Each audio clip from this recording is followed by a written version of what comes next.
चक्रव्यूह की तरह आपको घेरा गया। जब विपक्ष आपके समक्ष प्रोग्राम फतेहाबाद में रखने का फैसला हुआ, उससे अगले दिन दो दो सरकारी रैली आपके, एक आपके दक्षिण में, एक आपके उत्तर में, एक बीजेपी की, जेजेपी की। लेकिन जब आपने हुंकार भरी तो एक को तो कैंसिल करनी पड़ी और दोनों को एक होना पड़ा। दोनों ने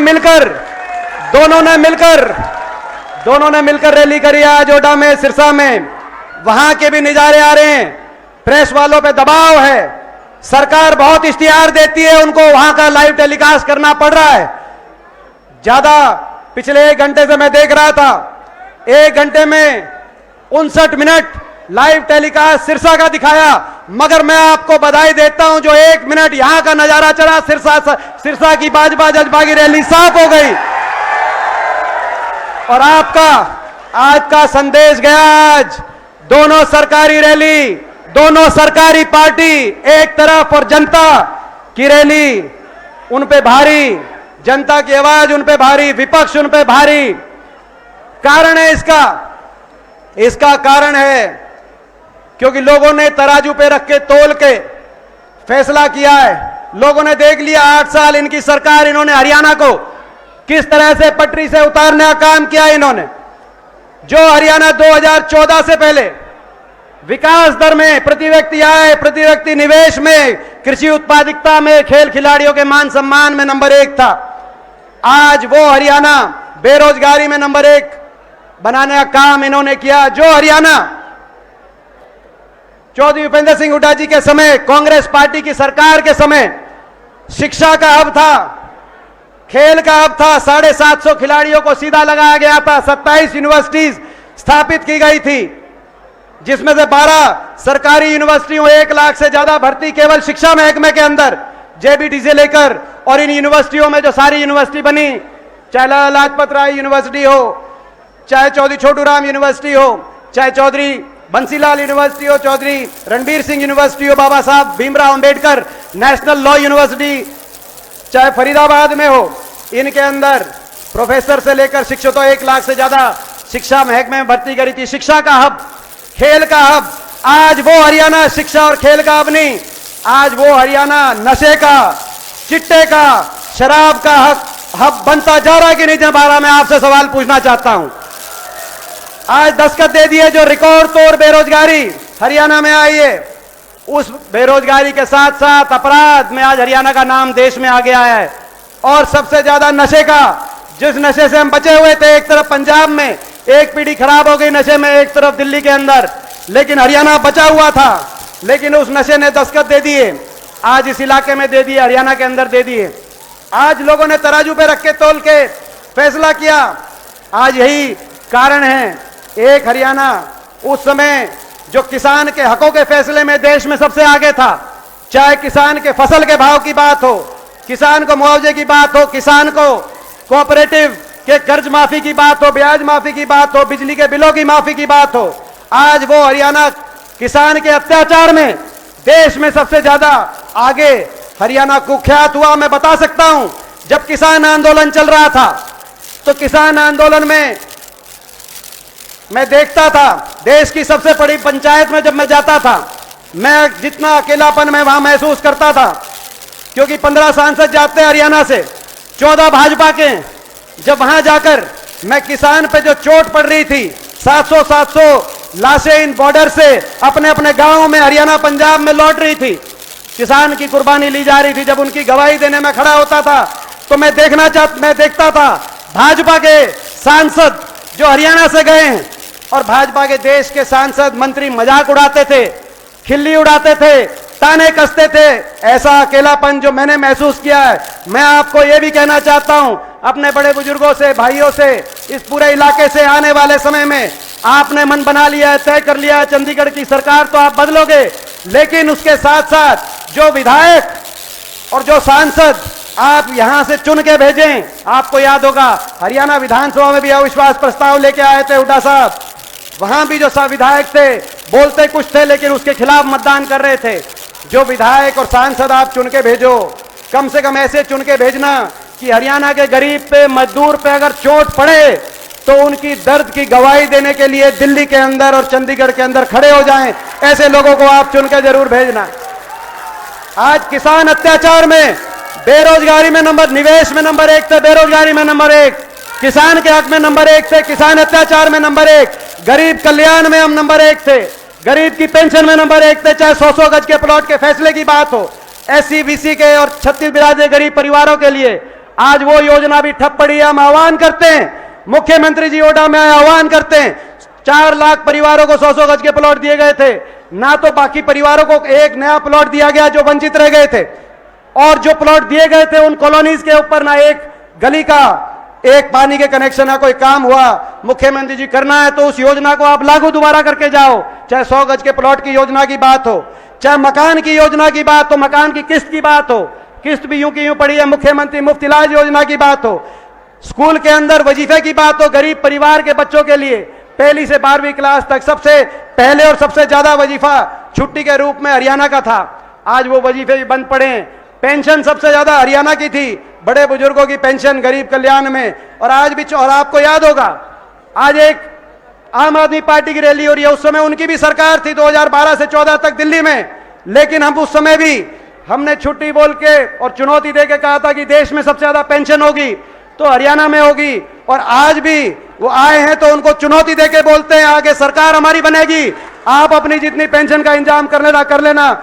जैसे पहले देश में सबसे ज्यादा पेंशन हरियाणा में रखी, जब कभी जनता की सरकार बनेगी, कांग्रेस की सरकार बनेगी, चौधरी भूपेंद्र सिंह हुड्डा जी के नेतृत्व में सबसे ज्यादा देश में पेंशन हरियाणा में करने का हम काम करेंगे। हम कहना चाहते, चाहे पेंशन की बात हो, पेंशन में देश में आगे थे, भाईचारे में देश में आगे थे। 10 साल तक आपस में भाषा, धर्म, जाति, आपस में भेदभाव नहीं, आगे बढ़े, भाईचारे में देश में नंबर 1 पे थे। आज इन्होंने भाईचारा बिगाड़ने का काम किया, लोगों ने तराजू पे रख के तोल के अपना मन बनाया। जो प्रदेश उस समय विकास दर में आगे था, आज वही प्रदेश भ्रष्टाचार में नंबर 1 देश में बन गया है।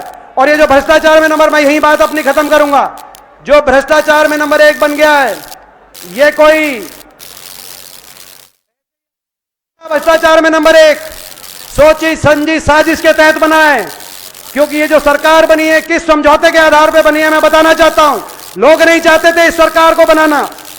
मैं इस इलाके के लोगों से पूछना चाहता हूं, आपने विधायक दिए, ऐसे विधायक भी दिए जो भाजपा खिलाफ दिए, लोग नहीं चाहते थे।